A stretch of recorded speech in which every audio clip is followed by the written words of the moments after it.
अच्छा जी, अब ना हमारे पास जो सेरिब्रम में ना वाइट फाइबर्स रह गए थे ना, वो बड़े ही इंटरेस्टिंग से हैं, जो कि पहले मुझे समझ नहीं आया था, but they are so good.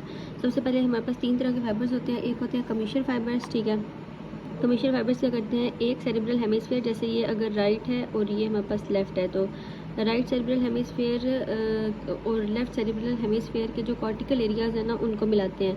मतलब अगर यहाँ पर जो है वो है प्राइमरी मोटर कॉर्टेक्स है राइट का और प्राइमरी मोटर कॉर्टेक्स है लेफ़्ट का, ठीक है, तो उनको आपस में ये कनेक्ट कराएंगे कमीशन फाइबर्स, ठीक है।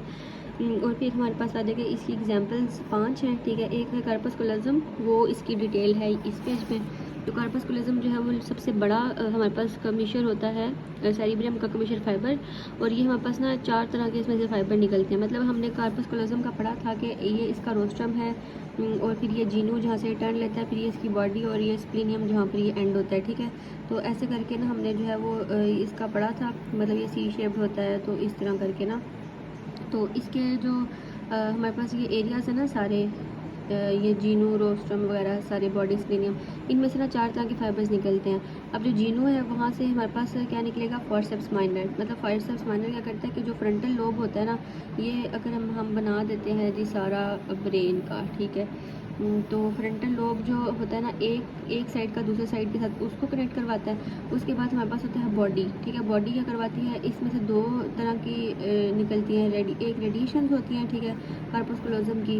वो हमारे पास 2 पैराइटल लोब्स को, जैसे यहाँ पर पैराइटल लोब होता है, यहाँ पर फ्रंटल था, जहाँ पर ओसिपिटल है, और यहाँ पर टेम्पोरल है, ठीक है।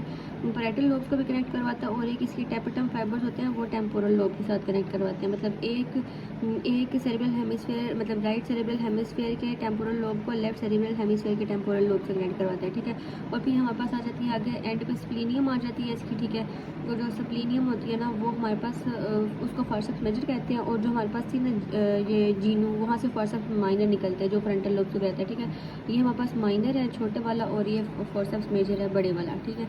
और जो स्प्लीनियम होती है ना, वो हमारे पास कनेक्ट करती है 2 ऑसिपिटल लोब्स को, एक मतलब राइट साइड के लेफ्ट साइड ऑसिपिटल लोब्स को, दोनों को कनेक्ट कर रही होती है, ठीक है।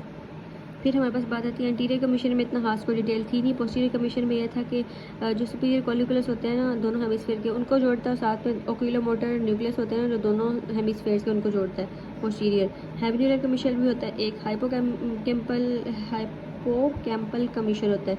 ये 2 फोर्निक्स होते हैं, इनको आपस में जो है ये जोड़ा होता है, ठीक है। और इसकी शायद एग्जाम्पल्स में यहाँ पर नहीं बनी, वैसे बाद में मैंने देखी थी। अच्छा, नेक्स्ट हमारे पास फाइबर्स होते हैं जिनको बोलते हैं एसोसिएशन फाइबर्स। एसोसिएशन फाइबर जैसे तुम्हें इधर नज़र आ रहा है कि ये एक ही हेमिस्फेयर है, और उस हेमिस्फेयर के एक एसोसिएशन एरिया को दूसरे एसोसिएशन एरिया से, एसोसिएशन नहीं, कॉर्टिकल एरिया, एक कॉर्टिकल एरिया को दूसरे कॉर्टिकल एरिया से मिला रहा है। जैसे अभी ये सोमैटोसेंसरी कॉर्टेक्स अगर 312 है, तो उसके साथ जो हमारे पास सोमैटोसेंसरी एसोसिएशन एरिया था ना, उसके साथ इसको मिलाएगी जो 57 होता है, ठीक है। तो इनको आपस में मिला देती है, ठीक है। तो ये कनेक्ट करती है different cortical areas of the same hemisphere, ठीक है। इसमें शॉर्ट फाइबर्स होते हैं जो कि एडजेसेंट गायरेसेस को मिलाते हैं। जैसे ये मैंने बनाया हुआ ना, जो ये शॉर्ट एसोसिएशन फाइबर है। लॉन्ग एसोसिएशन फाइबर्स जो कि मैंने देखे थे आर्क्यूएट फैसिकुलस, ठीक है, आर्क्यूएट फैसिकुलस ये बने हुए हैं, ठीक है। ये आर्क्यूएट फैसिकुलस बने हुए हैं, जो कि मतलब जो लॉन्ग हमारे पास एसोसिएशन फाइबर्स होते हैं, ठीक है, जो कि जो दूर दूर एरियाज़ पड़े हुए हैं ना, उनको आपस में जोड़ते हैं। तो ये हमारे पास आर्क्यूएट फाइबर्स हो गए, लॉन्ग एसोसिएशन फाइबर्स। फिर हमारे पास आ जाते हैं इन्फीरियर लॉन्गिट्यूडनल फैसिकुलस, ये ऑसिपिटल और टेम्पोरल को आपस में जोड़ा होता है, ठीक है। तो इन्फीरियर लॉन्गिट्यूडनल फाइबर्स हैं, तो तुम्हें पता होगा कि जो ऑसिपिटल और टेम्पोरल लोब्स होते हैं वो मेनली इन्फीरियर साइड पे ही प्रेजेंट होते हैं। तो ये हमारे पास ऑसिपिटल टेम्पोरल फाइबर्स जो है इन्फीरियर लॉन्गिट्यूडनल फैसिकुलस, इनको जोड़ा होता है। फिर अनसिनेट फैसिकुलस जो होता है फ्रंटल और टेम्पोरल को जोड़ रहा होता है, ठीक है। यहाँ पर अनसिनेट प्रोसेस होता है ना इधर पड़ा हुआ, जो हमारे पास पैराहिपोकैम्पल गायरस के पास होता है, तो ये हमारे पास फ्रंटल और टेम्पोरल को आपस में जोड़ते हैं, ठीक है। और उसके बाद हमारे पास सिंगुलम, जो कि हमारे पास सिंगुलेट गायरस, पैराहिपोकैम्पल गायरस और अनकस को आपस में जोड़ होते हैं, ठीक है। उसके बाद फिर आखिरी हमारे पास फाइबर्स हैं जिनको हम बोलते हैं प्रोजेक्शन फाइबर्स। प्रोजेक्शन फाइबर्स जैसे ये अगर हमारे पास सेरिब्रम है, तो ये हमारे पास ना सब कॉर्टिकल एरिया जैसे ब्रेन स्टेम अच्छे से इसको कनेक्ट कर रहे होते हैं फाइबर्स, ठीक है। इनमें ये ट्रैक्ट्स वगैरह सारे होते हैं, कॉर्टिको स्पाइनल और स्पाइनोथैलेमिक वगैरह वगैरह सारे, DCM HML ये सारे पास कर रहे होते हैं।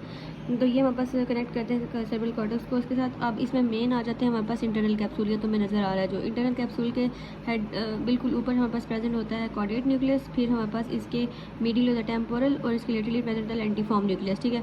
अब जो हमारे पास हमारे पास होता है ना इंटरनल कैप्सूल, उसका एक होता है सुपीरियर एंटीरियर हॉर्न, ठीक है, और ये जो टर्न लेता है इसको बोलते हैं हम जीनू, और फिर होता है इसका कौन सा इंफीरियर हॉर्न, ये पोस्टीरियर लिम्ब। एक एंटीरियर हॉर्न नहीं, एंटीरियर लिम्ब और पोस्टीरियर लिम्ब ये इंटरनल कैप्सूल में पाए जाते हैं। That's it.